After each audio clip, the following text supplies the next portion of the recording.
Welcome to the Millennial Network Podcast. Now your host, Coach Danny Renee. What's up, y'all? This is the Millennial Network Podcast, and we have here one of my good friends, Khalil Llamar, who is an actor, stuntman, actor, dancer. He's an actor, stuntman, and I want to bring him on because he is definitely seasoned. He has a lot of experience, and with us being a Millennial Network, you know, the ultimate goal is to teach people how to find their financial exit strategy and entrepreneurship. And I just truly believe that, you know, just the field of acting in general, it's a grind. Yes, it's art, but at the same time, you are your own business. And I think Khalil has done one of the best jobs personally out of all the people that I know, and just, you know, a lot of different people that I met in the industry. So Khalil, outside of us just being great friends, I don't think I've ever asked you, like, what inspired you to become an actor, dancer, stuntman? It's crazy because coming from Detroit, I was lost for so long because there's not much motivation there for me, as and I was just dabbling into everything. You know, I didn't really have a focus, didn't really know what I was gonna do, or I was just being a kid, you know, at a young age. And so I was dating a young lady who was into dance and, you know, in the industry a lot. She was an engineer, so she had a lot of behind the camera experience as well. And she brought me into this live show, which was in Florida. So I auditioned for the live show, ended up getting that, which introduced me to singing, dancing, stunts, acro, like some of everything all in one. And from there, I was surrounding myself with a lot of people who had already been in the industry, dancing with artists, been on film, been on TV. And so they brought me to these auditions, which landed my first movie role in Stunt R.E.B.O.R.N. And then I landed commercials after that. So I was starting to see like how much money is into entertainment, which got me a lot more interested. So 2008, I left Detroit, got involved in all these live shows and commercial and film work. And from there, I was like, yo, this is what I want to do. And I finally just started going for it. Okay, so you would just say, like, mostly it was the money motivation that kind of got you there? It was the motivation of the people that I was surrounding myself with that helped me find myself, because like I said, I was lost till I was about 26 years old, and I didn't really know what I wanted to do. I was kind of just all over the place, no focus. Like, oh, you want to do this? Yeah. You want to do that? You want to dance? You want to model? You want to act? You want to sing? Like, I was just doing all these things and not even focusing on what I wanted to do. And once I finally moved away from Detroit and got surrounded by people that were like go-getters, that's what helped me focus. You know, it was like a change of environment that helped me focus more. So it wasn't necessarily money. It was mostly mental for me that also helped me, you know, focus. So. Gotcha. Now, I wasn't planning on getting into this aspect, but you're talking about focus, and you're also talking about the environment. And I remember, like, years ago, I took acting classes by Greg Allen Williams. Shout out to Greg Allen Williams. And one of the things about the acting classes was, I feel like when you put yourself in so many different personalities, or not personalities, but when you put yourself in so many different characters, you're in order to play that character, you have to find something within yourself to really portray that character. And I was just like, man, because you run into sadness, you know, happiness, anger, like all these different emotions. And I was like, everybody really needs to take acting classes, even if it's just one time. So you're saying that you're surrounding yourself, obviously networking, you're surrounding yourself around all these different people when and you were able to find yourself. So what specifically would you say, I guess, like, one of the mental growth moments that you were able to find just within your journey, if that makes sense? What was the question again? I'm sorry.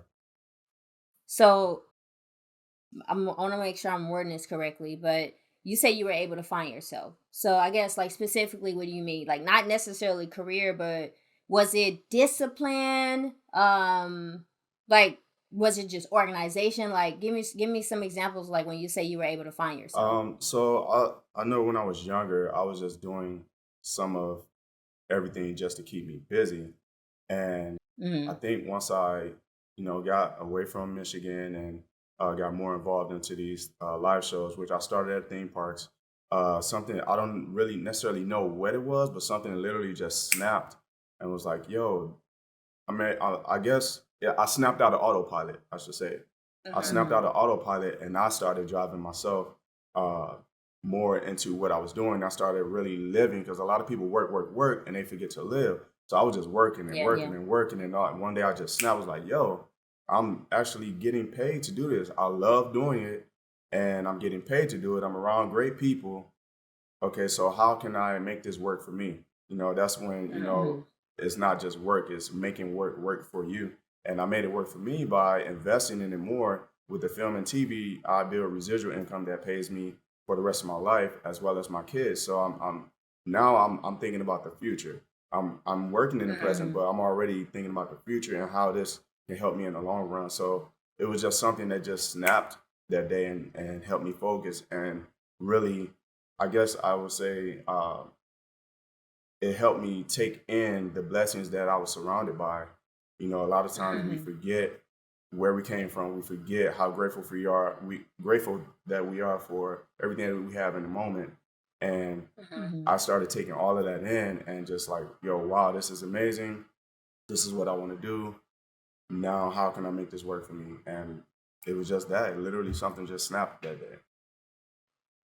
I think it's powerful that you said you're like while you were on this journey you forgot to live because you were always working, and I think sometimes we get caught up in that journey because when you're self-made, you have to like the grind is always how can I get here? How can I get here? And sometimes if you book your first acting role, you're already steps ahead of those that's trying to get that first role, right? So you mentioned investing in yourself. What are some things that you did to invest in yourself in this field? Because I know that there's a lot of actors, they'll work waiter jobs, drive Uber, like all these different things while they're still hustling to get into this industry. So, what have you done and what advice can you give to those looking to do the same thing? So for me, like you said, the celebrities that are out there, they've done many of jobs to help pay for their career. Like for me, at the Mm-hmm. time when I first started, I loved dance. So of course, I was taking as many dance classes as I can. I was studying. One my favorite choreographer is watching dance movies. Is investing in what you love, your craft, so that you can become better and it work for you in the long run.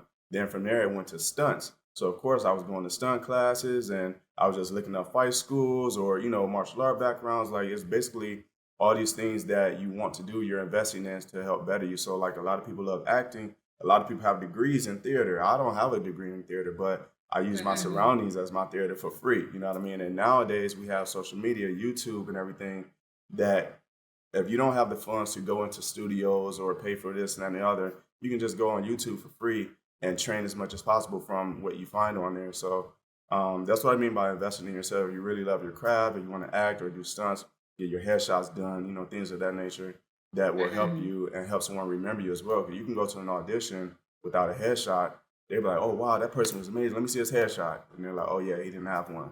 You know what I mean? A lot of people think that if you don't have anything on your resume, then you can't turn in anything. I mean, if you have one job on your resume, it doesn't have to be union. It could be a local job. You have something showing that you invested in it, or you can put your classes that you've taken or what you studied. You know what I mean? Something on your resume is on the back of your headshot. You know what I mean? So it's like just learning about what you have to do um, to make the career that you want, the career path that you want work. Mm-hmm. Got you. So basically, for those new people, even if they don't have the on paper experience, one of the best things that they can within themselves is invest as far as studying. Even if they don't have that resume, the number one thing they should invest in is a headshot. Would you say Definitely, like the starting process of it? definitely a headshot. You Okay, want okay, people to great. remember you. So that's the best way for Mm-hmm. someone to remember you. Your current look and Okay, a and do headshot. they just get one picture? Do they get multiple I mean, pictures? it depends. With the headshot is usually from shoulders and up. You know what I mean? Not too much. Mm-hmm. I usually say no jewelry. So like, if I wanted to take a headshot, I wouldn't have a hat on. I wouldn't have earrings in. I wouldn't have jewelry on. I wouldn't wear a white shirt. You know what I mean? You want something that'll make your skin pop. Neutral color, basically. No jewelry. You can do. smiling one, you can do a serious one, whatever role you see yourself playing. Try to do a headshot that if someone was to look at that picture, like, oh yeah, he's your man for this role. So you can get creative with it. You know what I mean? You can study your favorite movies that you love and learn like a monologue from that scene. Try to put yourself in that zone. Even when you're doing your photo shoot, you know what I mean? You can put certain music on there to get you in that vibe. If you want that lead man role, make sure you take a leading role picture. You know what I mean? It's a variety of things that you can do with headshots, and just make sure it's the current look. Mm-hmm. Got it. Now, as far as investing, going back to the actors doing different jobs because they need the flexibility, because like acting roles, they can be anywhere from 1 day to, I'm assuming, like a couple of years where you're actually on set doing something. So is there, because obviously my audience, they have full-time jobs and then they're looking to move themselves into an entrepreneurship world. So if they're actors, models, dancers, but they have to be able to feed their families and different things like that, are could they work a corporate job and be able to work this field? Or like, what are some things that you recommend? Because I'm pretty sure you started off with some kind of corporate. I mean, I don't know if you want to go into that more, but what are some things that they can start out to make sure that they're able to put food on their family's plate if they have kids, and if they're married and different things like that, to where they can start booking more and create the residual income? I mean, I had regular jobs coming up, and what I did was um, I was still working my regular jobs, and if I was able to do a gig in between that time, then yeah, I did the gig. I mean, you're not going to be able to do every gig that come across your table or whatnot, but um, at some point, I think what helped me move away from a normal corporate job or whatnot was unfortunately I had gotten injured from a job one time, so that kind of took me away from work. Period. And when I got back, I was able to just literally jump full force into the film and TV industry. So it's not an easy process when you have a corporate job that's taking care of everything, your family, your home, and everything like that. It's not easy to just leave that to go into film unless you have that connect with someone that's going to put you on a project for a certain amount of time that will take care of all your bills for that year or whatever. But there's a way. Like I would say, I mean, you can still work your corporate job, and like I said, you can hit these auditions whenever you can. If you're able to uh, do the gig, you do the gig. For me, once it got to a certain point where I was getting the residuals and the money was taking care of me enough to where I didn't have to work my normal job, that's when I was like, okay, let me full force. It's not really like a process. I guess like it's kind of hard to explain. You got to figure out like what risk you're willing to take. Yeah, I guess it's is the main thing. yeah. I don't know. It's hard, but Got it. I think everybody ultimately is just figuring out what's probably their best route, and I guess you figured out what was your best route. yeah, because now So, film and TV is like my main job, and then when I'm able to do side mhm, gigs, I do them every once in a while, you know. But I'm able amazing, to take amazing. off work, because I've accumulated enough with the film and TV as well as the residuals that come, to take care of me. So Got it's a Okay. process. So Marvel, and then we have Black Panther, and then we have Chadwick Boseman. So how did you maneuver? I cannot talk today, man. How did you maneuver your way into getting on Marvel and then doubling Chadwick? It was crazy. I was on the Marvel Universe live tour with a lot of people Mm-hmm. who are killing it in the industry now. And once I left that tour 2015, and not even a year later, my boy who I was on tour with, Brandon McCleary, he doubled Will Smith in a few projects and some other amazing people. He called me and was like, "Hey, did you submit to Black Panther?" I was like, "Yo, I didn't know anything about it." So he sent me the information.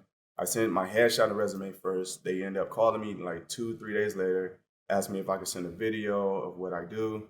And I had never edited anything before. I didn't have any footage. I was on a 14-hour gig at the time, so I wasn't able to get to a laptop. Luckily, I had my phone with videos on it. I put something together with this app. I sent it in. I was like, "Yo, hope it's good." And they ended up calling me and booking me, to come out there and work on Black Panther. And I didn't double Chadwick Boseman on that film. I doubled as one of the Black Panther doubles on Avengers Endgame. And I actually Mm-hmm. got to double Chadwick as himself in Thailand when we worked on The Five Bloods, the Spike Lee film. So Mm-hmm. that's how that went in. I ended up getting in Black Panther, did all those, got connects from there, went into Avengers Infinity War, and went into Endgame. From there, it was like a ripple effect. So that's how that worked out.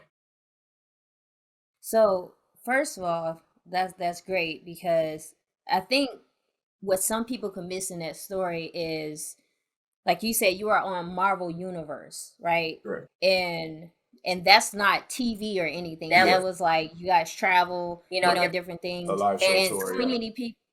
A live show, and so many people that say they want to be actors. Nothing's wrong with it, but I think some limit themselves to only film and TV, and they want to get into the big projects, but then they forget about, like you said, live tours. They forget about theater. They forget about commercials, different things like that. And if you're able to get into these different fields, then you're able to also network. Correct. And I think that's part of basically the story I got, is that you were able to position yourself and network so well to where someone was able to call you up. You didn't have to keep chasing. They were able to call you up for this job, right? Correct. Yeah, it was a blessing, definitely. Like I said, I met my boy Brandon McClary on tour, and he just happened to call me that day and asked me if I submitted. And as soon as he said that, I got to work and submitted. And they called, and it was like, oh, wow, And the crazy thing is, I didn't believe it until I walked on set for the first day. You know what I mean? Really? So yeah, like I was still like because I've been through so much in my life to where people are like, oh yeah, we're gonna do this and do that, and then they be like, oh yeah, it fell through this and the other.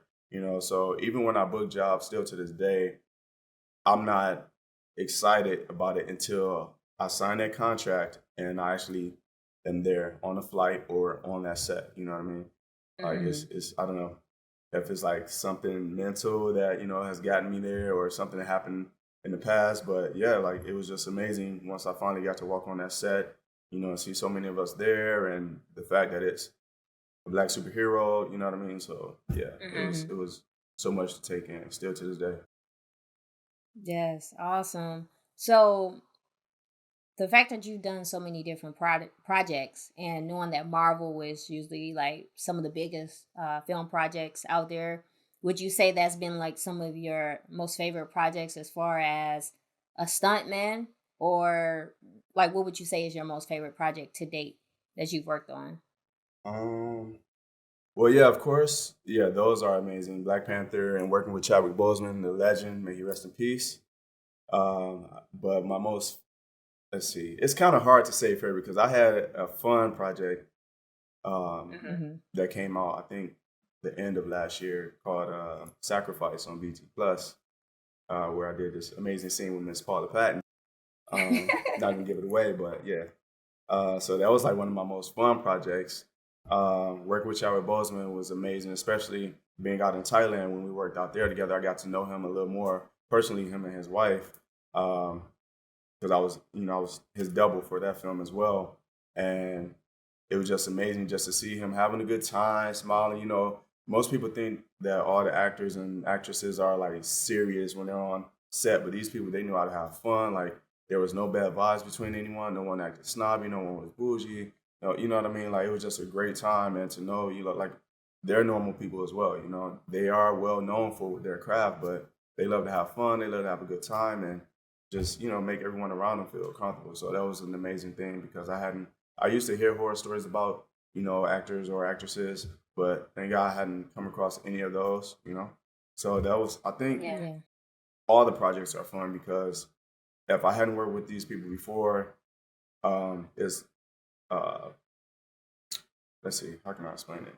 I feel like they're all fun because I'm meeting people as well as working with these actors and actresses that I grew up watching, or you know what I mean, like have always been like some type of role model to me before I even knew it. So I don't know, it's kind of hard to like narrow down my one favorite. Like they're all like amazing. I get it. They're all great, like in their own way. Yeah. So I mean, it makes sense. That's That's a fair. fair answer. So you mentioned like Chadwick, rest in peace. What would you say is, because just like knowing his story, like I've been following that dude since like what, Lincoln Heights? Yeah, I was like, Man, this this guy is guy's talented, talented, right? right? 42, James You Brown. said You said what? what? I said when he Yes, did Yes, like all 42, these James different Brown. characters that he was able to play, and the fact that you were able to be in his presence, I think is great. But what would you say, knowing that that guy had a powerful story, was one of the lessons that you learned from him to continue with your journey? Let none of these challenges stop you from doing what you want. Like, he was diagnosed in 2016. No one knew about it. And he wanted to keep it that way because he didn't want anyone babying him. And I feel like had he mentioned in 2016 that he had that illness, he probably wouldn't have been cast as Black Panther, because some of the directors or producers would be like, well, are we taking a risk at hiring him for this job? And then in the middle of filming, like, he gets ill and then we have to recast or do something different and waste more money. You know what I'm saying? So he didn't want any of that. He wanted people to go out. He wanted to go out with a bang, and that's exactly what he did. You know, what I learned from that is, like I said, let none of these challenges stop you from doing whatever. The devil is always at work, and if you let him get a hold of you, it's kind of hard to get rid of him. So no matter what he was going through, he was like, "Yo, I'm gonna do what I want to do. I'm gonna do what I love." And I'm just that's my motivation to keep pushing through it all. I've been through a lot in life, and a lot has tried to change my mentality and try to, just pull me from what I know I'm great at. So it's just keep going. We're from Detroit, so we hustle anyway. So that just put an extra spark behind me, because there are days where I don't even want to get up. I just want to chill. I'm like, oh, I'm tired of this. This man has stage 4 cancer, doing intense films. He didn't need an extra break. He didn't complain. Like, stage 4 cancer, 2016 to when he passed away. No complaints. Yeah. We were out there in hot Thailand, 110-degree weather, full army gear. He did not complain once. Wow. That's like speechless right there. So it's like, yo, either you want it or you don't. Mm-hmm. You know? And the beauty about it all is that you've been able to travel the world within film. So the fact that you've been able to travel the world, and the beauty of it is that they typically cover all the expenses when you go everywhere, right? Correct. Awesome. So let's go on to, this is, a financially motivated podcast. Now, from my experience, you have what's called above the line and below the line, right? And below the line is pretty much, respect to all the below the line, which is like, anywhere from your art department to your gaffers to your electricians, everybody. And then you have above the line, which is producers, directors, actors, and, I'm assuming stuntmen. So on the passive side, because ultimately everyone wants to be in a life to where they're bringing in passive income from something that they've done in the past, right? So the fact that you're able to experience that, how does that work? Is it like you work a project and then you get paid every month after that? Do you get paid every year, like once, every quarter year? Like, how does that work? As far as stuntman? residual income, or as far as like the check payments, or both? You were talking about both, or? Well, I mean, I guess you can go through both for those that don't know how. So with the film project, like, we get paid every week. As far as like a weekly job, you know what I mean? A check every week. As far as residuals, once and that's when you're on set, right? Correct. Every check when you're on set. Okay.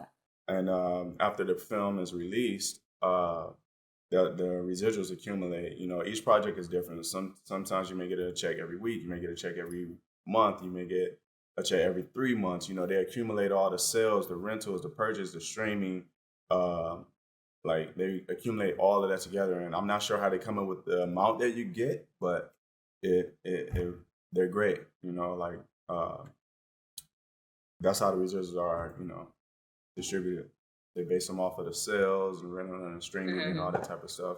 And usually after the project comes out, they don't start coming till like maybe 6 months later, depending on where you're working on. I know, like, the Nike commercial I just did, it came out like the first week of November, and maybe 3 days later I was receiving a residual, and then a week after that I received another one. So each project is different. Each TV and film is different. I don't know how they accumulate, calculate all that stuff, but they're all different. Okay. I guess that's fair. It makes sense because each project is different. It Yeah. may last a certain amount of time, like you said, with all the different streaming Yeah. platforms. Yeah. Okay. Well, I know you don't have much more time, No, you so can I go. guess just with your experience, you're also, because you come across, very humble, and obviously me being your friend, like I know a lot of the things that you've done in the past, which is also important, when it comes to networking. So you do also have, like, what is it, like a nonprofit? So Correct. can you talk more about like your nonprofit and what inspires you to create a nonprofit? Yeah, so the nonprofit is called Reborn. It stands for Relive and Evolve Beyond Our Respectful Normalities. And what I started out doing is helping out the veterans and the homeless in the downtown Orlando area. A lot of them, I've spoken with some of the vets on the street, and they said like they choose to live on the streets because they don't trust the government anymore. Some of them told me they were only getting 12,000 a year, and that's not even enough to live off of. Like, where can you live with 12,000 a year? You know what I mean? So they chose to live on the streets. And what inspired me to start helping them when I was younger, by choice, of course, I lived on the streets of Detroit for a couple of years because the lifestyle I was living just wasn't great, and I didn't want any harm done to my family, so I had to make other decisions. And I got to see like the people on the streets, how they live and what they have to do to survive, and it helped me be a better survivor out here, for one. So that's what I took from that challenge in my life. So few years ago, I decided to start a nonprofit. I had been helping people for over 10 years, but a few years ago, I decided to get my 501c3 and, start doing events here and there, where it's like care packages, hygiene packages, food, clothing, like all of these type of things that I could do. Trying to work up to doing events where I have people playing music, haircuts, therapists, this and that and the other. Of course, the pandemic threw a wrench in it. But what motivated me even more is, with some of the hygiene packs that we give away, we put little letters in there to say, you're important, we care, you know what I mean, things of that nature. And one of the guys I gave it to, he read the note in front of me and he was like, yo, he said, you just saved me from committing suicide today. And so, my purpose is to give people a different mentality when they see someone on the street, not just assume that they're not trying to work or they just want to beg or they want drugs, because some of those people just want you to listen to them for a second. They don't even want anything from you. A lot of people were working and their jobs just laid them off, not even caring. You know what I mean? You never know what situation they're in. You never know if an illness has happened to them where they can't work, and now they're dealing with this challenge because, as we all know, the government is kind of, they don't. I feel like they don't really support as much as they can to help people out here. So I'm just trying to change the mentality in the world, be the change I want to see. We all need help. Sometimes we all go through things. So my purpose is to help people not be as judgmental, when they see or feel someone is in need. Like I said, you never know someone's story. And a lot of people Right. look up to you. You know what I mean? You might be the only Bible somebody reads, so you got to watch your actions as well. And thanks for sharing that, because I think you just telling that story inspired me, because when you've never lived on the street, and then the fact that there are con artists out there, it can change our view on the homeless. Like, obviously homeless, you're like, okay, these are people that need money. But then you're like, there's con artists. And I think someone said like the percentage of those is actually con artists versus those that may have drug addictions, different things. That's not necessarily the only story. And then I've also heard a perspective where some of these people may be dealing with something mentally, and the fact that you said somebody probably just lost everything and was on the verge of committing suicide. Like, thank you for your help to the community and just sharing that on this podcast, because I think that's that perspective alone, being shared more, can really put people in a position to help more people. And I think that's part of, thank you again to your service to the community, but I think that's the fact that you're able to give back is probably why you're able to be at the place that you're in now, because we're so used to taking, and I'm pretty sure that's the same with acting, stunts and all of that. Like, oh, I got the role, boom, boom, boom. Yeah. Or you may hide a position from someone else because you want the role so bad, not knowing that if you hook this other person up, that may be setting yourself up for the future. So, I can see that's definitely where you're at. And you mentioned you being homeless, and I know also that you worked with Tyler Perry, and Tyler Perry, that's part of his Yeah. journey. So, would you say like there's a lesson that you've learned even working in his plays or on any of his projects? Uh, I mean, not necessarily learn anything there. I mean, he has fun on set, and when he's serious, when he's ready to get to work, he gets to work. Like, he snaps out of it real quick. I mean, I didn't get any like life lessons while I was there, but I mean, it was a good time. Um, Mm-hmm. I knew one of his directors before I even met him, so I kind of learned a lot from him when I was working with him, as far as like just going for what you want, because he knows my story as well. And he was like, yeah, he didn't Mm-hmm. have much supporters growing up and this and the other, but he kept pushing, he kept pushing, he kept pushing, and now he's, in this killing it in the industry. I mean, just keep going Yeah. for what you want, never stop. Everybody's not going to support you. You know what I mean? Like, you're your biggest Mm-hmm. supporter. If you have haters, let Okay. them hate. They promote for you for free. So, Okay. because I Great. remember, So, oh, go ahead. you said what? I was gonna say, I remember when I first started just doing little things in the industry where it was like fitness modeling and dancing. I didn't have my family support. Pretty sure we all went through that phase where your parents like, oh, those you need to do this and go to school to get you a regular job and this and that, blah blah blah, go get a trade. And I somewhat knew what I want to do, but I didn't want to do what they were asking me to do. And they didn't support what I was doing until they started seeing me in papers or on TV. And now I'm living how I'm living now, and they support me to 100%. So you just got to Okay, keep so keep more the pushing. story to get your family support is just you got to believe in yourself first, keep doing it, and then let the residual efforts of your investment within yourself compound to where eventually they're either going to support you or you're going to leave them in the dust, right? Did I summarize that good? My thing is, like, regardless of who support you, as long as you support you, that's all that matters. So I was just going to ask, just in closing, um, your advice to those actors, stuntmen, models, dancers, how can they set themselves up for the residual lifestyle from going from their job to being in a position like you are, to where they're able to not only work but living the dream that they wanted to with the field that they're in love with? Like I said earlier, I mean, just make sure you invest in your craft. There's studios out there. If you can't afford the studios, there's social media. YouTube has everything. Mm-hmm. Who saves lives?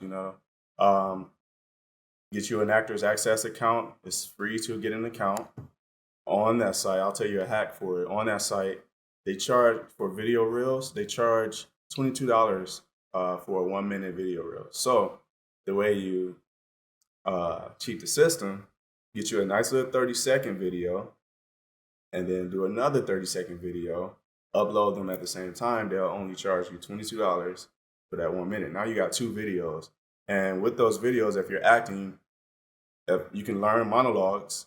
You can record yourself doing your favorite monologue, or you can record yourself doing your favorite scene from your favorite movie, and just upload those videos. Now you got two videos for the price of one, and make sure you put some headshots on there. Also, when you go on that site, there's an option for it'll be home. Then you'll see breakdowns. Click on the breakdowns. Lots of jobs on there, non-union and union jobs on there. So that'll be a way for you to find out about auditions. For free. Now, when you want to audition for those roles, you click on it, and it'll be like a $5 charge to get like the sides for the roles. But that's one of the sites you can go on. There's Backstage.com. Where else? There's Casting Networks, I believe, and or 1-800 Casting as well. So yeah, there are a lot of different websites out there. If you're in Atlanta, there are lots of top agencies out there, acting agencies. There's J Purvis, Privileged Talent, and Alexander White are three of the top agencies in Atlanta. As far as Florida and everywhere else, I know Florida has like Level Talent Management, um, Putin Talent, Ben's Talent. There's a few out here. So just do your research and see what studios and agencies are in your community. Also, you don't pay to get an agency. There are scammers out there They'll say, oh yeah, you pay this one-time fee or you pay a monthly of this. You don't pay anything. First of all, the agency works for you. Your agent works for you. The only time your agency gets paid is if they send you to an audition for your job and you book the job. And there's a percentage, usually between 10 to 20% from that job. That's it.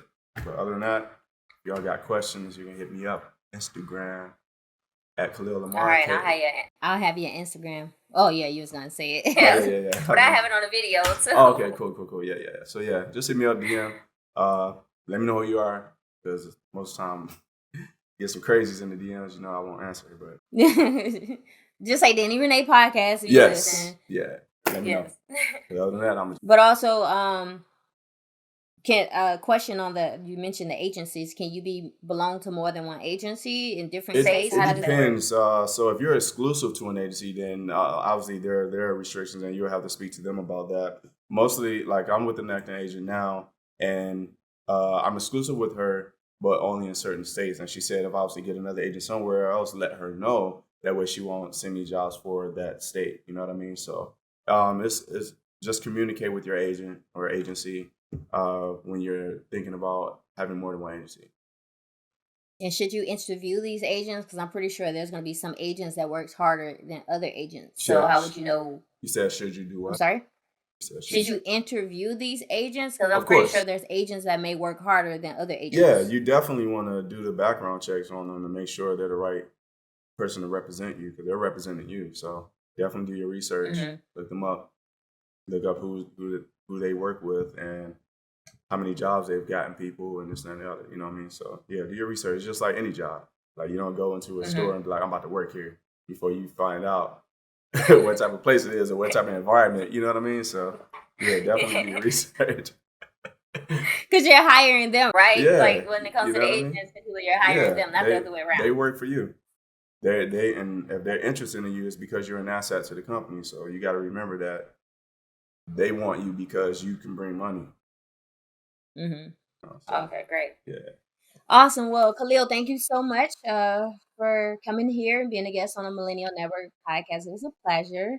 Definitely sharing your background and experience and everything. Thank you for having me. Thank you so much. Before I go, though, I want y'all to check out Naomi on CW. Comes on every Tuesday. Okay. There's another project with Jamie Foxx coming out soon called They Clone Tyrone. And if you haven't checked out The Harder They Fall, Queens on ABC. What else? There's a few things that are out there. But yeah, definitely check those out. Keep supporting. Happy Black History Month. Now, XB. All right, great. All right, y'all. This is the Millennial Network podcast, where your network is your net worth. It's your girl, Coach Danny Renee, and I'm out.